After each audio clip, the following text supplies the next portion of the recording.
Abamu ku beesimbyewo okuvuganya ku bukulembeze bw'eggwanga mu kaluuka omwaka ogujja 2026 bakukulumidde akakiiko k'ebyokulonda olw'okubawa obudde obutono okuddamu okunoonya emikono egibasemba okuvuganya.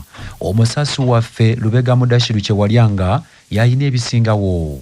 Abamu ku bantu abeesimbyewo okuvuganya ku ntebe y'obukulembeze bw'eggwanga bakukulumidde akakiiko k'ebyokulonda ak'eggwanga aka Electoral Commission nga bagamba nti obubaka obwabaweereddwa nga bo bagamba nti emikono gyabwe gibulako bwabaweereddwa kikeerezi n'olwekyo basanze akaseera akazibu okuddamu okuŋŋaanya emikono emirala okugifuna. Era bano betusanze kakiiko k'ebyokulonda olunaku olwaleero okuli Byamukama Fred Asako Kyamuka Fred nga bonna tebalina bibiina kwe bajjidde bagamba nti akaseera akabaweereddwa kabadde katono nnyo era wabaddewo vaawo mpitewo okulaba nti bakuŋŋaanya emikono gye baleese olunaku olwaleero okulaba nti akakiiko kagikakasa ate bakkirizibwe okuddamu okwesimbawo. Jjukira nti akakiiko k'ebyokulonda abantu abavaayo okuvuganya ku ntebe ennene eno abaali basoba mu 2 abaanona empapula ku kakiiko k'ebyokulonda kano, kyokka abantu 38 bokka be baakomesaawo empapula ate nga okusinziira kakiiko kano abantu 2 bo baakakasiddwa dda nti emikono gyabwe giwera okuli ssentebe w'ekibiina kya NRM era pulezidenti w'eggwanga lino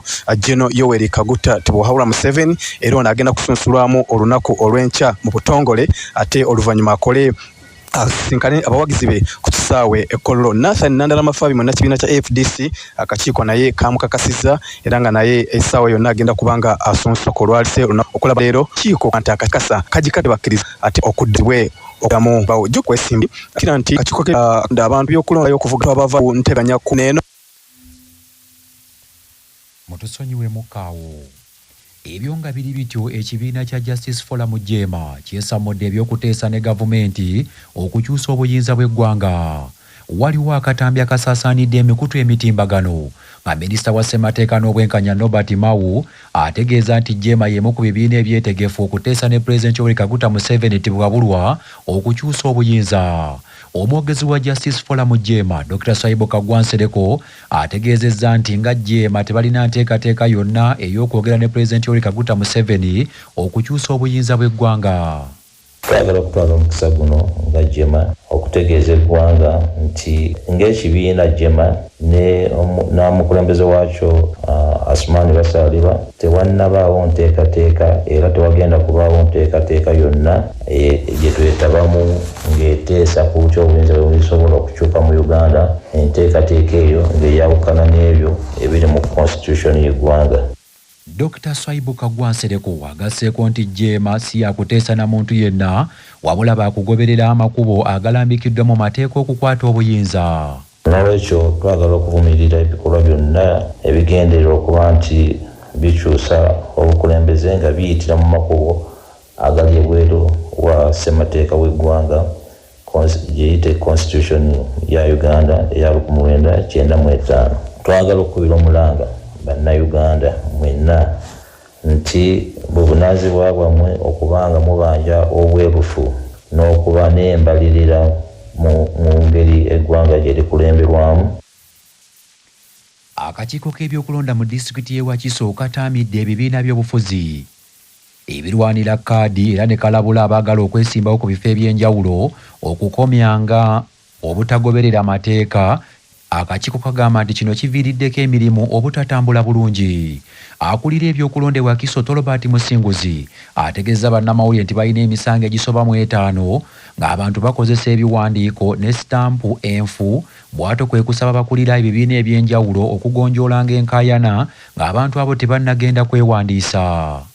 Tuli cases nga 5 abantu we bazze balaga nti bali ku kibiina gundi be balina stamps ate n'omulala n'akomawo mulala najja naye n'agamba lukusoku naye alina flag betuzizaayo mu bibiina byabwe ne beetereza ekibiina ne bituwandiikira ne betubulira ani mutuufu flag bearer. Kubanga kati forging a stamp musango. Forgery is a crime. So singa party eberena interest yokubonereza omuntu oyo, it has the right to take that person to court. So naye njagala kuwabula abo bonna bagala kwesimbawo nti kyetagisa stamp obugirina wotugirina lwaki obugenda kujingirira stamp nti gole flag bearer tetoli flag bearer. Ate okimanyi nti wona atuukira wano tujene ffe ng'akakiiko ebyokulonda tulondoola nnyo kulabira ddala nti kituufu kyetutadde ku foomu zaffe. Kino kiddiridde bannakibiina ekimu okutwalira akakiiko kano ebipapula nga biriko sitampu enjingirire ekyatwalidde akakiiko k'ebyokulonda obudde obuwera okwekenneenya okuzuula omutuufu. Ebyo nga bikyali awo baabeesimbyewo okuvuganya ku bwa ssentebe n'obwa kansala mu tawuni kanso y'e Kakiri ne mu ggombolola y'e Kakiri buli omu awaga nti yalina gulawundi.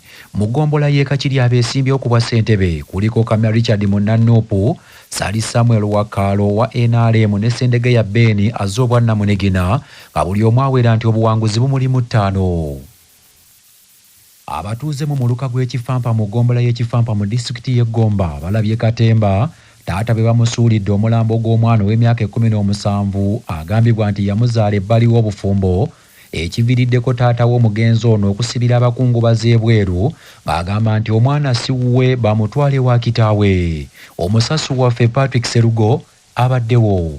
Bino bibaddewo ssaawa nga 3 ez'enkyaleero mu LC ey'ekitayitwako B Kalwanga Gomba ekibinja ky'abakungubazi abavudde ku kyalo Kigoma era mu ggombolola y'Ifampa bwe batutte omulambo gw'omwana omuwala ow'emyaka 17 mu maka g'omutuuze w'ekitayitwako Saalongo Ntege Joseph. Kyokka Saalongo Ntege n'azira omulambo n'asiba enzigi z'ennyumba n'addukawo wamu ne mukyala muto nga Saalongo agamba nti si ekitaawe w'omugenzi. Kino kivuddeko okusoberwa okw'amaanyi olw'okuba nnyina w'omuwala eyafudde Nannyonjo Topisa abadde alumiriza nti Saalongo yamuzaalamu abaana 2 kyokka baafuna obutakkaanya ne baawukana. Maama n'abeera n'abaana ku Bukojja Ekigoma Fampa era maama alumiriza nti neemukolera abaana endagamuntu taabwe oyo yateeka omukono ku mpapula. Kyokka CBS ekitegeddeko nti taata yasazeewo okwegaana abaana abo nti olw'okuba yabasaba dda nnyabwe Nannyonjo kyokka nnyabwe n'abalemera. Abakungubazi abakulembeddwamu ssentebe w'ekyalo ekitayitwako Kayondo Lawrensiyo ne ssentebe w'omuluka gw'ekifampa Gomba Ndalu Mariko Sentongo mu kiseera kino basobeddwa olw'okuba tebamanyi bagenda kuziika era ssentebe Ndalu Mariko gavumenti Saalongo abaswazizza. Era ow'omuluka gw'ekifampa debo tufunye okuswala ogene nnyo mu muluka gwange wano ku kyalo kitayitwako B. Omwami Ntega atuswazizza nnyo yazaala abaana 2 Ekigoma n'abazaala ku mukyala gwe bayita